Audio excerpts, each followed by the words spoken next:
Assalamu alaikum warahmatullah. I will briefly discuss about what is the idea of maximum entropy. So before that, you should know what is the information. So how we can define the information in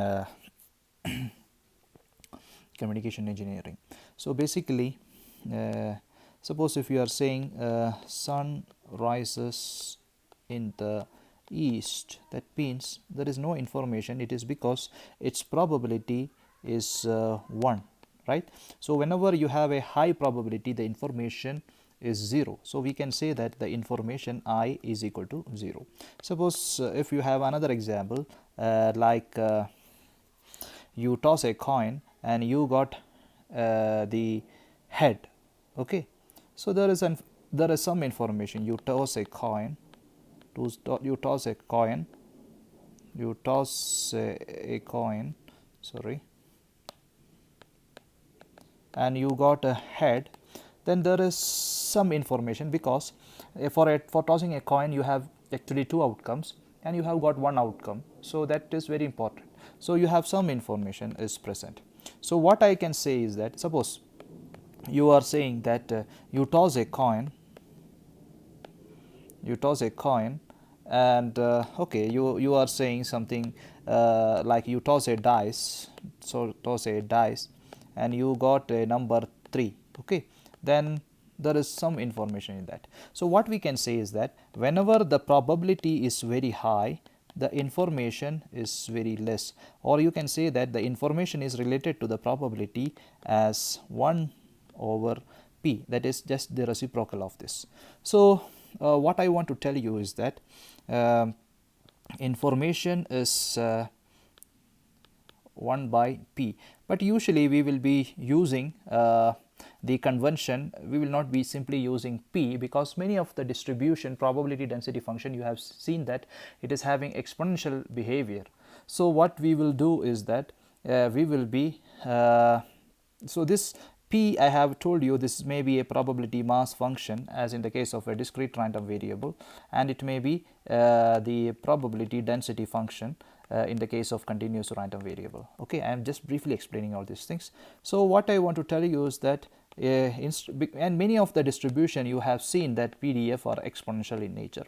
So this exponential is difficult to handle, so we will be taking the logarithm, natural logarithm of p. So we will define the information as 1 by ln of p, or information, this is 1 by ln, means it is minus information as 1 by p. So instead of sorry, not 1 by ln, so instead of taking like this, information is usually calculated as information is equal to, I will take the logarithm because this p is having exponential behavior. So 1 by p, instead of 1 by p, I will be taking ln of natural logarithm of 1 by p. So this is how we will define the information. So this is nothing but it is equal to minus ln of p. You might have seen this thing. Okay, so information associated with the head, for example, you have tossed a coin, then you have head and tail. So information associated with the head is nothing but minus ln of probability of head, and the information associated with the tail is minus ln of probability of tail. Okay, so for example, suppose you have the sample space like head and tail, then with this having probability 1 by 2 and this is having probability 1 by 2, then the information associated with the head is equal to minus ln of 1 by 2, and the information associated with the tail is minus ln of 1 by 2. So what is the average that we can find it? So average information is nothing but the expected value of the information, or this average information we will call it as the entropy. Okay, the average information is known as the entropy, and you know that how to find the average, summation pi into you know that how to find the average of x, expected value of x is nothing but summation xi into pi. So here we have, instead of x we have information, so expected value of information is nothing but summation, the information associated with each source is nothing but minus ln of pi. Okay, this is the information, and we have to multiply with the probability. So we have to multiply with the probability. So the same like this. So instead of x, you have the information. So the entropy is defined as my summation pi into ln of pi. Okay, and there is a minus sign. Okay, this is known as the entropy. Okay, so what I want to tell you is that how we can find the PDF, how we can find the PDF by using this method. Okay, a simple, I will just give only a simple example. Other things you can read and understand from the textbook or some online resources. Okay, let us assume that you are tossing a dice which is having 6 faces. Okay, 6 faces. So the sample space you will get it as 1, 2, 3, 4, 5, 6, 7. Sorry, not 7. 7 is not there. Sorry. So 6. Okay, and each one is having P1. This is P2, this is P3, each is having a probability P5, and this is P6. Okay, so what is the information associated with this? The information is nothing but summation minus of Pi into ln of Pi. This is nothing but summation, that's I is equal to 1 to 6. So this is nothing but, you can represent it as minus sign, I will take it outside, Pi P1 into ln of P1 plus P2 into ln of P2, and so on like this, P6 into ln of P6. Okay, and you know that tossing a tossing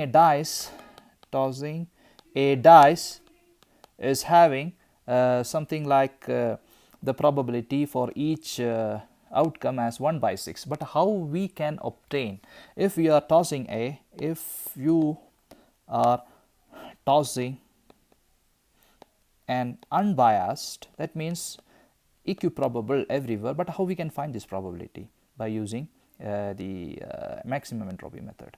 So unbiased coin. Okay, suppose you are tossing an unbiased, not coin, dice. Okay, dice. So what I want to tell you is that you can calculate, you can assign, for example, you can assign P1 equal to P2 equal to P3 equal to P4 equal to P5 equal to P6. You can assign 1 by 6. Or, okay, you don't know whether it is unbiased coin or not, then you can assign P1 equal to P2 equal to 1 by 3. Okay, then so then you can assign P3 is equal to 0. You can P3 is equal to 0, P4 equal to 0. Then P5 you can assign it as again 1 by 3. Okay, then P6 you can assign it as 0. But we don't know whether this is a correct choice. Okay, and you know that this is the correct choice. We will see why it is. Okay, so you can assign in any other way. Okay, for example, P1 equal to P2 equal to P3 equal to P4 equal to P5 equal to 1 by 5. Okay, and is equal to 1 by 5. Okay, it's not 1 by 5, for example. Okay, P4 is equal to 1 by 5. Okay, and P5 you can assign it as 0, and P6 you can assign it as 1 by 5. Okay, and again you can see here sum of probability is equal to 1 in all these cases. Here also summation Pi equal to 1, and here also summation Pi, again it is equal to 1. But which is the correct answer? What is the correct answer? Actually we want to find the probability mass function. You want to find the probability mass function, that means Pi. Okay, in a correct way. But you can have different choices. Which choice you will choose? Suppose if you are tossing an unbiased coin, then you can find this PMF in such a way that you can maximize this entropy, such that all the probability, sum of all the probability will be equal to 1. Okay, so that is one of the idea, and that is one of the idea. And you can say that so by using this method, actually you can formulate the problem. Now what I want to tell you is that suppose we have we have to maximize the entropy. Suppose it has been given the expected value of the outcomes, suppose it is having some value like a. Okay, what is the expected value of outcomes? You know that the sample space is 1 2 3 4 5 6, right, and each is having a probability p1 p2 like this, okay, and so on up to p6. So what is the expected value of the outcome? Expected value of the outcome is nothing but 1 into p1 plus 2 into p2 plus and so on up to some 6 into pi. Okay, this is nothing but the expected value of the outcome. Okay, expected value of the outcome as mentioned here. So this is nothing but you have something like summation alpha I into pi. Okay, this alpha is nothing but your outcome, and pi is the probability associated with the outcome. This will be some number you will be getting. So you have got different constraints, like you have no idea about the probability, but you have the entropy which is given as summation pi into ln minus of pi into ln of pi, and you know that the average value should be alpha I into pi, which is equal to some average number, some number, and sum of all probability is equal to 1. So you have got, now you want to maximize this entropy under this constraint. These are all the constraints. The summation of the probability should not exceed 1, right? So this can be completely formulated by using a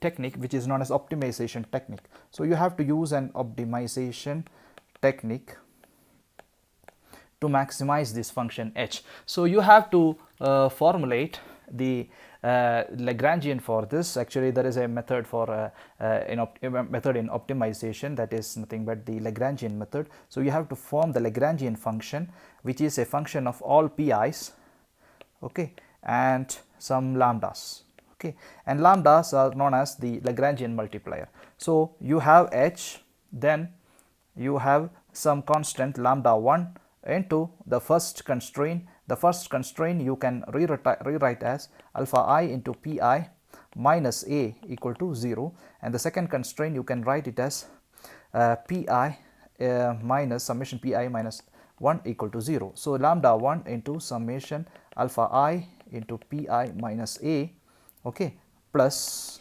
lambda 2 into summation pi minus 1, okay, that's it. And what is h? H you can substitute here with the value, that means this one.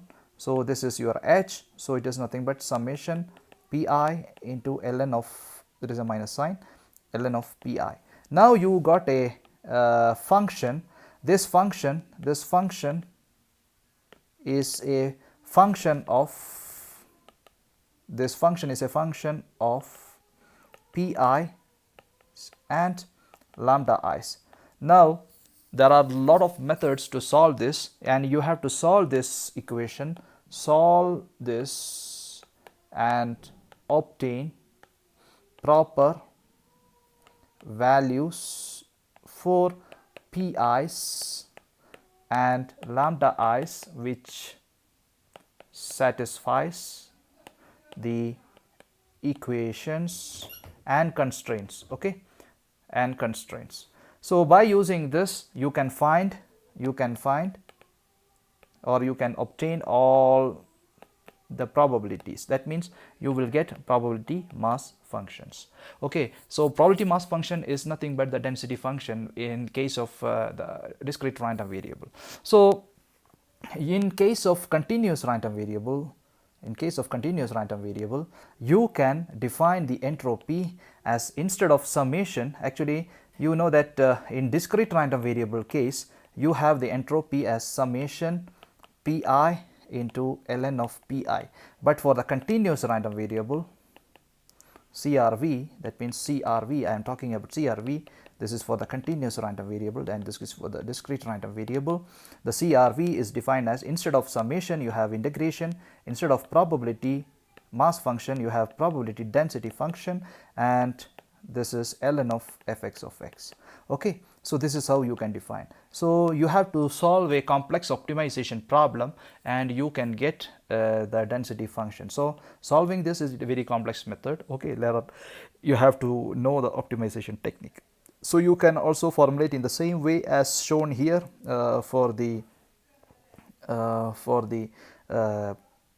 discrete case. So this method can be used to find out the probability density function of a particular random experiment. Okay, I hope this is clear to you.